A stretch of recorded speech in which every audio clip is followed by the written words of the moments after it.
What is up, world? It's your boy Ton, and you are listening to the Wonton Wealth Podcast. Here, I'm going to unravel anything and everything commercial real estate related. And more importantly, we're going to add abundant value. So if you're ready, buckle up your eardrums.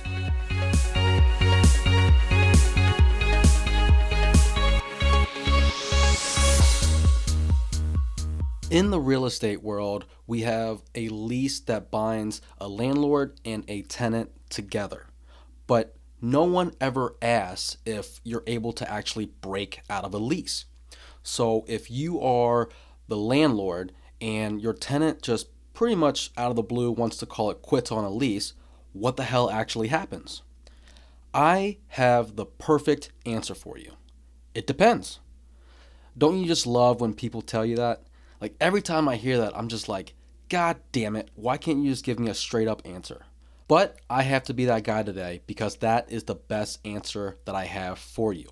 And I'll tell you why in this episode.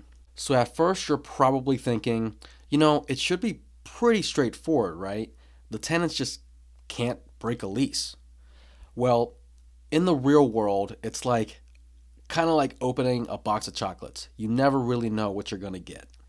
The outcome is pretty unpredictable, and it boils down to that lease that you signed with your tenant, the 30 pages of legal jargon. So first off, you want to reference back to your lease. You got to check that bad boy for what's called a termination clause. So this little gem can be your get out of jail free card, depending on whether or not you are the tenant or the landlord. So the termination clause will lay out all the steps that you can take in order to break free from the lease. And hopefully it doesn't give too much of a fuss. Now, it will outline all the rules that you as the landlord will have to follow, and as well as the tenant. Now, if you are the tenant, sometimes you have a fee that's associated with breaking the lease. Sometimes it could just be a plain breakup and pretty much nothing happens. Sometimes you got to pay the remainder of the lease. And sometimes it might say that the tenant will have to find another tenant to take their spot. Or sometimes the lease doesn't have a termination clause and you just flat out can't break the lease. Now, as the landlord, you're really not scot-free either. If you end up defaulting on your lease, you could actually find yourself facing some heavy damages. And once again, if you don't have a termination clause, you're pretty much shit out of luck, and you kind of have to play by the lease's rules. However, with that being said, you can also always communicate with the other party to figure out a win-win solution. Now, if your lease is a month-to-month lease, there's normally a provision in there that will state that you're able to break the lease by giving the tenants a heads up. But remember, you have to stick by the lease's terms and your state laws. One thing we'll have to address are personal guarantees. This is where the lessee or the tenant ensures that the financial commitments of the lease are carried out. So if the tenants end up defaulting, you pretty much have got the green light to pursue their assets as a remedy for what you've lost with the lease. It's kind of like having insurance on your lease. Now, I got a funny story for you guys. I have a flex space, which is a mixture of warehouse and office, roughly 40,000 square feet or so. Shortly after the purchase on the building, we landed a tenant, and this was through a broker, to take over the space. All they really wanted for the space was a couple of miscellaneous items removed. They also wanted a man door situated between two of the units that they were taking so that they had access to both units for their employees to go between the warehouse and the office space. So with that lease, we were able to give them what they asked for, as well as, I believe, 2 or maybe 3 months worth of concessions.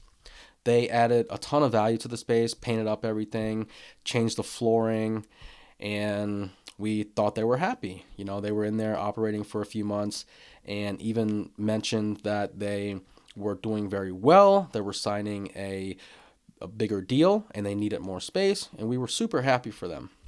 Now, come a month or two later, they just started ghosting us, not answering any of our calls. We were trying to get them on Zoom calls and just get an update with them and whatnot, and nothing, crickets, right? And come to find out, they pretty much vacated the space. I went to the space to view it. Nobody was there, and everything was removed. Like nothing ever happened, aside from all the value that they've added to the building. And we were just like, what the hell, right? So ended up having to contact an attorney to make sure that we carried out the personal guarantee. So this tenant was a personal guarantor on his own lease. And so with the lawyer's help, we were pursuing some of those damages that we lost. It was a 5 to 7 year lease that, was only 5 or so months of it, or 6 months of it, was used up. So, we've lost a lot of money in the process. One, the lease, and two, the commissions that we had to pay out to the broker. So, as of today, it's still kind of in the works. We don't know what's going on yet. In situations like this, the tenant can either file for a settlement for whatever remedy that both parties kind of come up to a solution for, or alternatively, if the ask is too high, they could pretty much just file for bankruptcy and don't have to pay anything. So I tell you this story because it's super important for both parties to understand the terms of the lease so that you, as a landlord or a tenant, can avoid any messy situations that come along the road.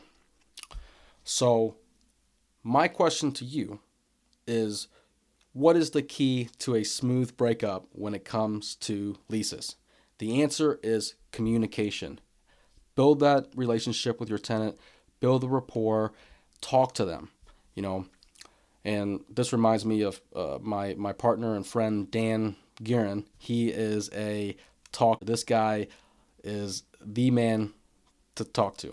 He loves all of our tenants. All our tenants love him, and he's just can talk to pretty much anybody. So try to be like him if you can. Keep your communication lines open, have an honest chat, and have the goal of parting ways amicably. Trust me, it'll save you a whole lot of trouble in the long run and a lot of money from attorney fees. With that being said, sometimes you're just going to have shitty tenants on your hands, and the only option is to really lawyer up and play a little bit of hardball. At the end of the day, always consult an attorney. And that's a wrap. If you've made it this far, that means you've listened to the entire episode, so thank you. I hope you enjoyed it, and if you did, please leave a review on Spotify, Apple Podcasts, or wherever you're listening from. And if you've learned something or found it useful, share it with one of your homies. And if you want to get in touch with me, I'm pretty active on IG. My handle is pro_TANH. Reach out, let me know what you liked, what you didn't like, or what you want to hear about in the future. I'm here to tailor this to you. Until next time.